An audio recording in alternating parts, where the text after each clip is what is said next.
Now let's talk about how the molecular weight of the resin can influence some properties such as the speed at which the hardener reacts, its hardness, etc.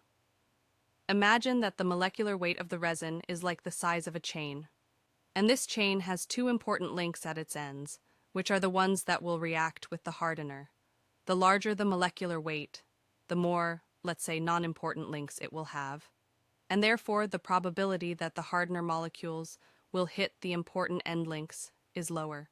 Therefore, if we have a resin with a very large molecular weight, it may need more time for all the resin chains to react and form the three-dimensional network. This can slow down the reaction with the hardener. Furthermore, molecular weight can also affect other coating properties such as its strength, flexibility, and durability. In general, a resin with a lower molecular weight tends to produce a harder coating since more reactions occur, resulting in a more compact three-dimensional network.